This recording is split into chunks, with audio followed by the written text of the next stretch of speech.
Welcome dear rockets. आज हम लेकर आ गए एक स्पेनिश मूवी जो 2019 में रिलीज हुई थी। नॉर्दर्न जर्मनी के लोग किन देवताओं को पूजते हैं? क्या वो स्वर्ग, नरक, परलोक, पाताल लोक वगैरह में विश्वास रखते हैं? क्या देवताओं के बीच कोई समस्याएं थी और इंसानों का उनके साथ किस तरह का रिश्ता था? ये सब जानेंगे हम आज की मूवी में बहुत ही बेहतरीन स्पेशल इफेक्ट्स के साथ दोस्तों, जिसका नाम है वल्हला द लेजेंड ऑफ थॉर। तो वीडियो को एंड तक देखिए और लाइक और शेयर कीजिए, और अगर आप चैनल पर नए हैं तो जरूर सब्सक्राइब भी कर दीजिए। चलिए चलते हैं मूवी के अंदर। तो मूवी की शुरुआत में हमें बताया जाता है कि नॉर्दर्न जर्मनी के लोगों ने ब्रह्मांड को 3 लोकों में बांटा था। उनके नाम थे एस्गार्ड, मिडगार्ड और वुडगार्ड। एस्गार्ड में गॉड्स रहते थे। उनमें से सबसे खास है ये गॉड जिसकी एक आंख है नहीं, जिसका नाम है ओडिन, और ये थंडर गॉड जिसका नाम है थॉर। अगला लोक है मिडगार्ड जिसमें इंसान रहते हैं, और आखिर में आता है वुडगार्ड जहां असुर रहते हैं। एस्गार्ड में गॉड्स की एक सभा है जिसे वल्हला कहा जाता है। कई हजारों सालों से गॉड्स और असुरों का युद्ध चल रहा है। इतना ही नहीं, उनके अंदरूनी झगड़े भी कम नहीं है, जिसकी वजह से गॉड्स का जो मान सम्मान, मर्यादा वगैरह थी वो सब धीरे धीरे खत्म होने लगी थी। इस वजह से वल्हला को अंधेरे ने घेरना शुरू कर दिया था। उनके ज्योतिष शास्त्र के अनुसार एक दिन ऐसा आएगा जब वल्हला पर असुरों का राज होगा और तब इस दुनिया का विध्वंस निश्चित होगा। यहाँ से इंसानों के लोक यानी मिडगार्ड में कहानी की हीरोइन रोशा को दिखाते हैं, जो पत्थरों को अरेंज करके कुछ खेल रही है। तब उसका भाई जिसका नाम सेठ है वो उसे लकड़ियां ला कर देता है और कहता है कि इसे घर में दे देना। कहकर वो फिर से लकड़ी काटने चला जाता है। घर में दोस्तों इनके पेरेंट्स ना खाना पका रहे होते हैं और लगता है आज टेस्टी फिश करी बनी हुई है। कुछ देर में आसमान में काले बादल छा जाते हैं और बिजली गिरती है। सभी घबराकर घर के अंदर जाकर दरवाजा ही बंद कर लेते हैं। सेठ खिड़की से देख रहा होता है तो थंडर गॉड थॉर हाथ में हथौड़ा लिए मिडगार्ड में उतरता है। उसके साथ उसका छोटा भाई लोकी भी होता है दोस्तों। दोनों मिलकर इनका दरवाजा पीटते हैं और आखिर अंदर आ जाते हैं। लोकी कहता है कि हम एस्गार्ड से आए हैं, ये थॉर हैं और मैं लॉकी। आज तुम्हारी खुशकिस्मती है कि तुम्हें हमारी सेवा करने का मौका मिल रहा है। साक्षात गॉड्स को अपने घर में देखकर दोस्तों जाहिर है ये परिवार खुश होता है। थॉर सेठ से कहता है कि तुम जाकर लकड़ियां ले आओ, और रोशा से कहता है कि तुम जाकर मेरी बकरियों को पानी दे दो। पर जब वो बाहर जाते हैं तो देखते हैं कि थॉर की बकरियां इनसे बहुत बड़ी हैं दोस्तों। गॉड्स के रथ को खींचने वाली इन बकरियों में से एक बीमार है, इसलिए थॉर उसे काट कर पकाने लग जाता है। लेकिन उसे एक और तंदुरुस्त बकरे की जरूरत है, क्योंकि उसके बिना थॉर वापस वल्हला नहीं जा सकता। और फिर वो एक बकरे को पकाकर न सिर्फ खुद खाता बल्कि इस परिवार को भी खाने के लिए देता है। पर यह शर्त रखता है कि मांस तुम जितना चाहे खा लो, लेकिन हड्डियों को खाना बना है बिल्कुल। सभी मजे से मांस खाने लग जाते हैं। सेठ भी खा रहा होता है। फिर थॉर कहता है कि मैं तुम्हें कहानी बताता हूँ, चलो। कहकर वो बताता है कि एस्गार्ड में मेरा भाई लोकी एक दिन शिकार के लिए निकला था। एक भेड़िया का बच्चा उसके हाथ लगा, पर उसने उसका शिकार करने की बजाय उसे एस्गार्ड में लाकर पाला। कई दिन बीत गए और भेड़िया बहुत बड़ा हो गया, और यहाँ तक कि गॉड से भी बहुत बड़ा हो गया। शास्त्रों के अनुसार अगर वो भेड़िया इस तरह बड़ा होता गया तो एक दिन सूरज को ही निकल जाएगा, और ऐसा हुआ तो यह दुनिया अंधेरे में डूब जाएगी। धूप नाम की चीज ही नहीं होगी, और दिन हो या रात हमेशा अंधेरा और बर्फ छाया रहेगा। एस्गार्ड के कुछ बौनों ने एक ऐसा चेन बनाया जिसको कोई नहीं तोड़ सकता। उससे उन्होंने भेड़िया के मुंह को बांध दिया था। इस तरह दोस्तों एक और थॉर कहानी सुना रहा होता है तो दूसरी ओर रोकी सेठ से पूछता है कि तुम बड़े होकर क्या करना चाहते हो? वो कहता है कि मैं अपने पिता के फार्म की देखभाल करूंगा, उसके लिए पिताजी मुझे शिक्षा दे रहे हैं। वाह बेटा, फिर तो तुम्हें बहुत ताकत की जरूरत पड़ेगी, एक हड्डी चबाकर तो देखो। पर दोस्तों थॉर ने कहा था कि हड्डी मत खाना। अरे इतनी बड़ी बकरी में कितनी सारी हड्डियां हैं, तुम एक खा लोगे तो किसको पता चलेगा? तुम खा लो, बड़ा स्वादिष्ट होता है ये हड्डी। सेठ दुविधा में पड़ जाता है कि अब किस पर विश्वास करूं, थॉर पर या लोकी पर। थॉर ने ऐसा क्यों कहा था दोस्तों ये तो आगे ही पता चलेगा। लेकिन यहाँ सेठ क्या करेगा ये अगर आपने गैस कर लिया है तो लाइक कर दीजिए, बस पता तो चले कितने लोगों ने गैस करने की कोशिश की है। और अब कहानी में दिखाते हैं कि सेठ एक हड्डी तोड़कर खा लेता है। वहाँ थॉर बता रहा होता है कि एक गॉड ने जब उस भेड़िया का मुंह बांधने की कोशिश की तो उस भेड़िया ने उस गॉड का हाथ ही चबा दिया। पर बड़ी मुश्किल से उस भेड़िया को बांधकर एक गुफा में बंद करके रखा गया है। अगर असुरों ने उस भेड़िया को छुड़ा दिया तो वो इस दुनिया का विध्वंस करके रखेगा। इस तरह वो एक कहानी सुना रहा होता है। जैसे तैसे रात बीतती है और सुबह दिखाते हैं कि सूरज की रोशनी सेठ पर पड़ती है। थॉर हड्डियों को उठाकर बाहर डालता है। तभी रोशा देख रही होती है कि आखिर थॉर क्या कर रहा है। थॉर उन हड्डियों के चारों तरफ अपना हथौड़ा घुमाता है तो उन हड्डियों का मांस दिखने लगता है, और जल्द ही वो एक जिंदा बकरा बन जाता है दोस्तों। पर क्योंकि थॉर को एक तंदुरुस्त बकरा चाहिए था, लेकिन अपने सेठ ने तो उसकी एक हड्डी खा ली थी, तो ये बकरा लंगड़ा बन जाता है। ये देखकर थॉर बड़ा गुस्सा होता है कि किसने चीटिंग करी यहाँ पर। वो अपना हथौड़ा फेंकता है जिससे एक पेट टूट जाता है, और वो सबको बुलाकर कहता है कि कल हड्डी किसने खाई इसकी बताओ। सेठ अपनी गलती मान लेता है दोस्तों। यहाँ पर थॉर पूछता है कि तुमने ऐसा क्यों किया बेटा? वो कहने वाला होता है कि लोकी ने खाने को कहा था, पर इतने में लोकी कह देता है अरे ये बच्चे तो होते ही ऐसे हैं, कभी अपनी गलती नहीं मानते। थॉर कहता है गलती नहीं मानते, लेकिन इसे गलती की सजा जरूर मिलेगी। और वो लोकी से पूछता है कि ये बहुत छोटा बच्चा है, इसे हम वैसे क्या सजा दे सकते हैं? लोकी कहता है इसे क्यों ना हम अपने साथ एस्गार्ड लेके चलें, वहाँ ये तुम्हारी सेवा करेगा। दोस्तों थॉर भी मान जाता है। अब क्योंकि सेठ को उनके साथ जाना है तो वो अपनी बहन रोशा को वो सारे काम सिखाता है जो वो खुद किया करता था। पर रोशा कहती है कि मैं भी तुम्हारे साथ एस्गार्ड आऊंगी। सेठ कहता है नहीं, तुम आ गई तो माँ और बाबा का कौन ख्याल रखेगा? आखिर वो परिवार से विदा लेकर थॉर और लोकी के साथ चला जाता है दोस्तों। बहुत दूर वो गाड़ी को धक्का दे रहा होता है और एक पॉइंट पर वो थक कर गिर जाता है। फिर वो सेठ को गाड़ी में लटाकर आगे बढ़ते हैं, और जब सेठ को जरा होश आता है तो देखता है कि गाड़ी में रोशा भी छुपी हुई है। तब पता चलता है दोस्तों कि वो इंद्रधनुष के ऊपर से निकल रहे हैं, और इंद्रधनुष के दूसरे हिस्से में होता है एस्गार्ड जहाँ पर गॉड्स रहते हैं। हैं। वहाँ जाकर थॉर को पता चलता है कि रोशा भी इनके साथ आ गई है। वो कहता है तुम अभी उतर कर वापस जाओ अभी, पर वो अपने भाई को छोड़कर कहीं नहीं जाना चाहती। लोकी कहता है अब आई गई है तो रहने दो ना। थॉर कहता है आ गई है तो इसकी जिम्मेदारी कौन लेगा, तुम लोगे क्या, तुम ही लेना। लेकिन थॉर के जाने के बाद वो सेठ से कहता है अपनी बहन को संभालना तुम्हारी जिम्मेदारी समझे। और दोस्तों फिर एस्गार्ड का बड़ा सा दरवाजा खुलता है। अंदर जाते ही गॉड थॉर से लड़ने लगता है कि तुम बिना बताए कहाँ मर गए थे। और लगता है गॉड्स के बीच भी लड़ाइयों की कमी नहीं है। ये सब दोनों बच्चे देख रहे होते हैं। थॉर बताता है कि अब हम वलहला के अंदर जाने वाले हैं और वहाँ इंसानों का बोलना मना है, इसलिए बिना कोई आवाज किए मेरे पीछे चलो। वलहला में सबसे ऊपर बैठा होता है सबका सीनियर गॉड ओडिन। अपनी शक्तियों की मदद से वो एक कटे हुए सर के साथ शतरंज खेल रहा होता है। और यहाँ वलहला में डिस्कस किया जाता है कि जिस भेड़िए को हमने बांध कर रखा था उसे एक असुर छुड़ा कर लेकर जा चुका है, तो क्या किया जाए। तब एक गॉड जिसका एक हाथ नहीं होता वो सारा दोष थॉर को देता है कि अगर तुम बिना बताए इस तरह गायब नहीं होते तो ये सब कुछ नहीं होता कभी भी। न जाने कहाँ जाकर श्राप लेकर पड़े रहे तुम। तुम्हें एक काम दिया था और वो भी तुमने ढंग से नहीं किया। इस तरह दोस्तों सारे भगवान एक दूसरे को दोष देने लगते हैं और वहाँ पर आतंक फैल जाता है। इसके बाद वहाँ पर फिया नाम की एक देवी होती है जो रोशा को बताती है सुनो तुम्हारा भविष्य बहुत ही उज्जवल होगा। असल में फिया मन में सोच रही होती है लेकिन रोशा को सुनाई देता है और वो पूछती है क्या आप मुझसे कुछ कह रही थी। दोस्तों वैसे तो थॉर ने इनको मना किया था कि वलहला में किसी से बात मत करना, पर रोशा ने अनजाने में बोल दिया। ओडिन तो पहले से गुस्से में होता है क्योंकि गॉड्स के बीच लड़ाई होने लगी थी। वो सभी को चुप कराकर कहता है कि अगर सबने अपना मुंह बंद नहीं किया तो सबकी जीभ काट दूंगा, सुन लो सभी। वो हुक्म देता है कि किसी तरह उस भेड़िए को पकड़कर वापस गुफा में बंद कर दो। दोस्तों रात को बच्चे खलियान में सोते हैं जहाँ पर एक छोटा असुर होता है। उसको देखकर सेठ डर के मारे चिल्ला देता है, पर थॉर की वाइफ आकर बताती है डरने की कोई बात नहीं है। जुए के खेल में एक बार लोकी इसको जीत गया था तो ये अब लोकी का गुलाम बनकर रहता है यहाँ पर। फिर वो इनको कुछ मछलियां साफ करने के लिए कहती है। दोनों साफ करने लग जाते हैं। छोटा असुर भी उनकी मदद करता है और बर्ताव से तो भला असुर लगता है यार ये। फिर कमरे की सफाई भी इन्हीं को करनी पड़ती है। इसके बाद थॉर के जूते उतारने से लेकर उसके पैर साफ करने तक सब कुछ इन बच्चों से करवाया जाता है। वो कमरे को साफ करते हैं तो अगले ही पल लोकी फिर वहाँ पर थूक देता है और उन्हें दोबारा से सब कुछ साफ करना पड़ता है। बताओ यार। रोशा तो गुस्से में उसे सुअर का बच्चा कह देती है एंड लोकी गुस्सा हो जाता है कि तुम हमारे गुलाम हो और अपने मालिक को इस तरह गाली दोगी तुम। वो कहती है हम आपके गुलाम नहीं है। बस दोस्तों लोकी गुस्से में दोनों को वापस खलियान में धकेल देता है। रोशा देखती है कि बाहर वो सभी शराब पीकर फ्लैट हो चुके हैं। वो कहती है मुझे ऐसी गुलामी करनी ही नहीं, मैं तो बचकर जाने वाली हूँ यहाँ से। मेरे साथ जो आना चाहता है आ सकता है। छोटा असुर तो उसके साथ जाने को दोस्तों तैयार हो जाता है लेकिन सेठ को ये ठीक नहीं लगता।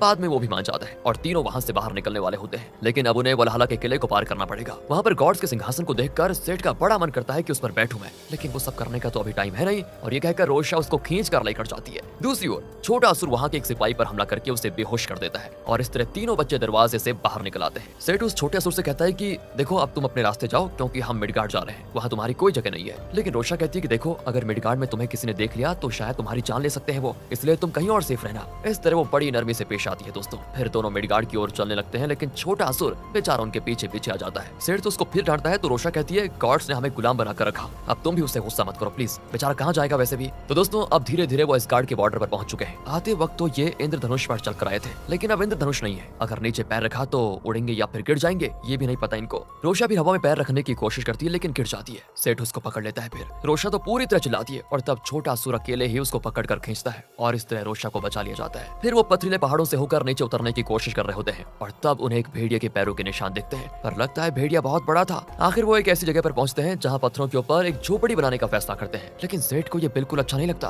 वो रोशा को डांटता है कि थॉर की सेवा करने का मौका हर किसी को नहीं मिलता, समझी तुम। मैं तो थॉर की सेवा करने के लिए वापस जा रहा हूँ। रोशा कहती थॉर की सेवा, अरे हमें अपने पेरेंट्स की सेवा करनी चाहिए, उनके पास वापस लौट जाना चाहिए। लेकिन दोस्तों वो नहीं मानता और वापस थॉर की सेवा में हाजिर होने के लिए चला जाता है। रोशा भैया भैया करके चिल्लाती है पर वो उसे अनसुना करके चला जाता है। लेकिन बेचारा नहीं जानता कि वो जिस रास्ते जा रहा है वो सीधे वुडगार्ड को जाता है। वुडगार्ड यानी असुर लोग, और अब असुर से पकड़ लेते हैं दोस्तों। पूछते हैं कि तुम कौन हो रे। पता है वो क्या कहता है, मैं वलहला के गॉड थॉर की सेवा के लिए असगार्ड लाया गया था और भटक कर यहाँ पहुंच गया, मुझे उनकी सेवा में लौटना होगा। अच्छा क्या तुम्हारे साथ कोई और भी आया था। वो कहता है कि हाँ मेरी बहन आई थी। दोस्तों अब असुर जानते थे कि शास्त्रों में लिखा था कि मिडगार्ड से एक लड़की आएगी जिसे रोशनी की बेटी यानी डॉटर ऑफ लाइट कहा जाएगा। अगर वो आ गई तो दुनिया में कोई बहुत बड़ा बदलाव आएगा, ये इन सभी का विश्वास होता है। तो वो फैसला करते हैं कि अगर वो सेठ को अपने कब्जे में रखेंगे तो उसे ढूंढते हुए उसकी बहन तक जरूर पहुंच जाएंगे या उसकी बहन इन तक जरूर पहुंच जाएगी। इसलिए वो सेठ को कुछ पीने के लिए देते हैं जिससे वो तुरंत बेहोश हो जाता है। और यहाँ दूसरी ओर रोशा जंगल में मजे से खेलती है और रात को अंधेरे में उस पर एक रोशनी पड़ती है जिससे वो बहुत चमकने लगती है। छोटा असुर तो समझ जाता है कि यही रोशनी की वो बेटी है जिसका असुरों और भगवान को इंतजार है। वो उसके आगे घुटने टेक कर प्रार्थना करता है। फिर वो सो जाते हैं। सुबह दोनों कुछ पकाकर खाते हैं तो एक असुर इन पर हमला करने वाला होता है। अचानक वहाँ थॉर का हथौड़ा उसको मार कर बचा लेता है। दोस्तों थॉर पूछता है कि वो सेठ कहाँ पर है। रोशा बताती है कि वो तो आप ही के पास लौटने के इरादे से उस दिशा में गया था। ओहो, थॉर कहता है कि वो तो वुडगार्ड की जगह है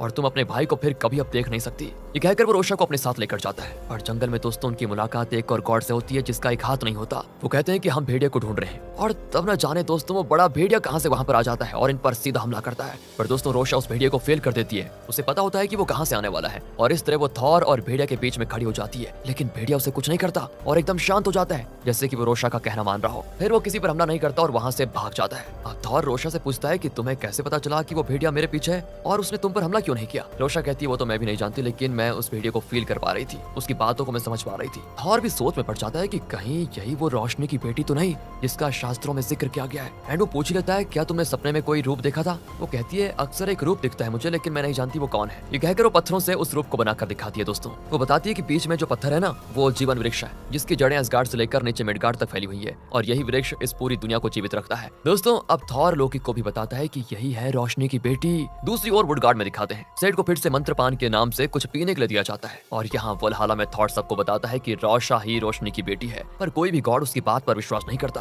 ओडिन कहता है कि वो 3000 साल पहले के शास्त्रों में लिखा गया है, पर इसको देखकर लगता नहीं कि ये रोशनी की बेटी है। एंड फाइनली वो रोशा से पूछता है कि क्या तुम गॉड हो। वो कहती मैं नहीं जानती। अरे तो फिर जानती क्या हो तुम, वो तो बता दो। रोशा कहती मुझे इंद्रधनुष पर चलना आता है, लेकिन बिना इंद्रधनुष के मैंने हवा में चलने की कोशिश की थी लेकिन गिर गई, मेरे भाई ने फिर मुझे बचा लिया। इस पर ओडिन कहता है नहीं नहीं नहीं, फिर तो ये रोशनी की बेटी हो ही नहीं सकती, ये कोई साधारण इंसान है, इसे बाहर फेंको। पर फिया कहती नहीं नहीं नहीं, ये इंसान नहीं है, यही रोशनी की बेटी है। लेकिन दोस्तों तब भी कोई विश्वास नहीं करना चाहता और तब थॉर उठकर ओडिन से कहता है कि सुनिए आप बहुत बड़ी गलती कर रहे हैं जिसके लिए आप बहुत पछताएंगे। मैंने कभी आपकी कोई बात नहीं टाली, लेकिन आज मुझे आपके खिलाफ जाना पड़ेगा, माफ कीजिए। ये कहकर वो रोशा को लेकर चला जाता है। दोस्तों दूसरी ओर वुडगार्ड में असुर लोग सेठ को खूब पिलाते हैं और इस उम्मीद में बैठे होते हैं कि उसे ढूंढते हुए रोशा वहां पर आएगी और इन्हें पूरा विश्वास है कि वही रोशनी की बेटी है। दोस्तों यहाँ थॉर रोशा से कहता है कि अब से तुम्हें खलियान में सूखे घास पर सोने की जरूरत नहीं है, तुम मेरे इस गद्दे पर सो जाओ। लेकिन दोस्तों उस छोटे से असुर को नीचे सोना पड़ता है तो रोशा थॉर को देखती है। वो भी पूछता है क्या हुआ, अरे उसे भी गद्दे पर सुलाऊं क्या। वो हाँ में जवाब देती है कि उस छोटे असुर को भी गद्दे में सुला दो तो बढ़िया रहेगा। थॉर भी कहता है ठीक है, वैसे भी अब मैं रोशनी की बेटी की बात को कैसे डाल सकता हूँ। ये कहकर दोस्तों वो छोटे असुर को भी गद्दे पर सोने देता है। लगता है अब इनके यहाँ मजे ही मजे हैं, दोनों बड़े खुश होते हैं। उस रात रोशा को सपना आता है कि फिया उसे किले से बाहर लेकर जा रही है और वो अपना खून पानी में मिलाकर रोशा को उसमें डुबो देती है। तब रोशा को दिखता है कि उसका भाई सेठ जिंदा है और वो असुरों के सरदार के कब्जे में है।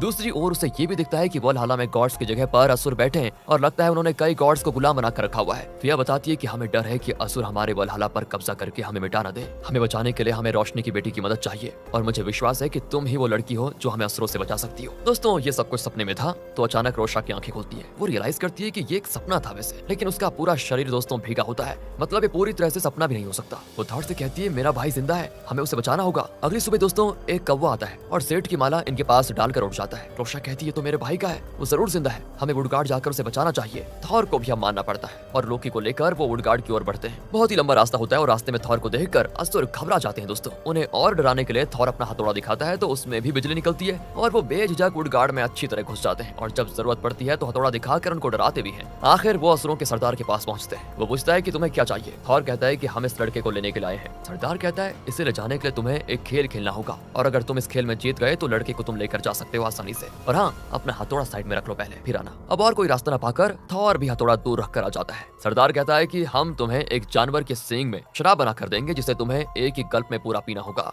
है थॉर खुश हो जाता है कि अरे वाह ये भी कोई खेल है, मुझे तो शराब बहुत ही पसंद है, लाओ मैं भी पीकर दिखाता हूँ। पर थॉर ने बिल्कुल भी नहीं सोचा था कि वो हाथी का सींग लेकर आएंगे जिसमें शराब भरी होती है। दोस्तों वो पीने लगता है तो शराब खत्म होने का नाम ही नहीं लेती, थोड़ी शराब नीचे भी गिर रही होती है, लेकिन फिर भी वो एक ही गल्प में पी नहीं पाता। तो सरदार कहता है तुम हार गए देखो। थॉर कहता है नहीं मुझे एक और चांस चाहिए। सरदार भी कहता है ठीक है एक और चांस देता हूँ, लेकिन इस बार शराब नहीं पीना होगा बल्कि मेरी पत्नी के साथ आर्म रेसलिंग करनी होगी। अब थॉर जरा सोच में पड़ जाता है कि अगर मैं इसको हार गया तो मेरी बहुत ही इंसल्ट होगी, पर दोस्तों उसके पास कोई रास्ता भी नहीं था। वो मान जाता है, रेसलिंग शुरू होती है और थॉर उसका हाथ हिला भी नहीं पाता। दोस्तों इतनी ताकतवर है वो, असल में वो एक मगरमच्छ है और किसी दूसरे असुर की बेटी भी है और मगरमच्छ की ताकत उसके हाथ में दिख जाती है साफ, और उस ताकत की बदौलत ही वो थॉर को हरा देती है। पर दोस्तों अब भी थॉर अपनी हार स्वीकार करने को तैयार नहीं होता और कहता है कि मैं इस हार को कभी नहीं मानूंगा, अगर तुम्हारे किसी आदमी में हिम्मत है तो मेरे साथ लड़कर दिखाओ, तब मैं जीत कर दिखाऊंगा। सरदार अब एक बूढ़ी औरत को बुलाता है। थॉर हंसता है कि एक बुढ़िया के साथ मैं कैसे लड़ सकता हूँ, ये तो मेरे रूल्स के अगेंस्ट है, अगर आप लोग चाहो तो क्या मैं इसके साथ जरा नाच सकता हूँ। पर थॉर नहीं जानता ये कोई साधारण बूढ़ी नहीं है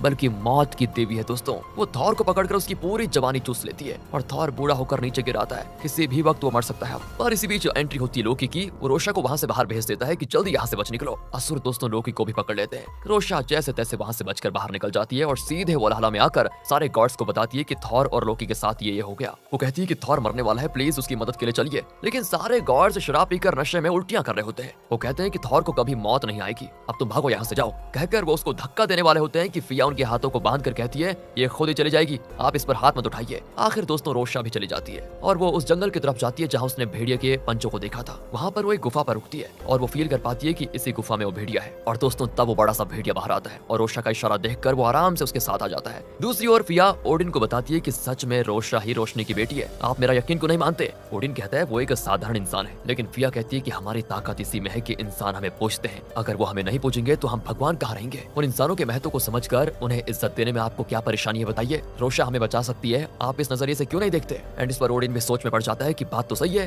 दूसरी ओर दोस्तों रोशा उस बड़े भेड़िया पर चढ़कर बहुत तेजी से आगे बढ़ रही होती है। इसी बीच फिया की बात मानकर सारे गॉड्स थॉर को बचाने का फैसला करते हैं। भेड़िए को अपनी ओर तेजी से आते हुए देखकर वो सभी चौंक जाते हैं कि कहीं ये हम पर हमला तो नहीं करने आ रहा। लेकिन भेड़िए पर बैठी रोशा को देखकर उन्हें तसल्ली होती है कि सब ठीक है। भेड़िया रोशा को आराम से नीचे उतार कर चला जाता है और अब गॉड्स को पूरा यकीन हो जाता है कि रोशा ही रोशनी की बेटी है। दोस्तों इस तरह गॉड्स में नई जान भर आती है और वो असुरों के साथ खूब लड़ते हैं। जिस गॉड का एक ही हाथ था वो भी बढ़िया लड़ाई करता है और असुर उनको घेर लेते हैं। और तब रोशा उस भेड़िए को मदद के लिए बुलाती है, वो आकर असुरों को काट खाने लग जाता है। इस वजह से अब गॉड्स की शक्ति और बढ़ जाती है और वो बड़ी आसानी से वुडगार्ड में घुस जाते हैं। कुछ लोग रोशा पर हमला भी करते हैं, लेकिन फिया अपनी मंत्र शक्ति से उन्हें खत्म कर देती है। वहाँ थॉर पड़ा होता है जो बहुत ही बूढ़ा दिखता है। असुरों का सरदार और ओडिन दोनों एक समान ताकतवर होते हैं और उनके बीच यहाँ पर घमासान होता है। दोस्तों अभी रोशा थॉर के पास जाकर कहती है आप भगवान हो, आपको कभी मौत नहीं आ सकती, वापस आ जाओ। रोशनी की बेटी की आवाज को सुनते ही उसका बुढ़ापा गायब हो जाता है और वो फिर से जवान हो जाता है। दोस्तों उसका हथौड़ा उसके हाथ में आता है तो उसकी ताकत और बढ़ जाती है और वो बिजली गिराकर सारे असुरों को खूब मारता है। और ये लोकी भी कुछ कम नहीं था, वो भी असुरों को बढ़िया मुकाबला करता है। पर लोकी और ओडिन दोनों ही घायल होकर गिर पड़ते हैं, लेकिन थॉर वो हर असुर को मौत के घाट उतार रहा होता है। और फिर असुरों के सरदार और थॉर के बीच होती है घमासान लड़ाई जिसमें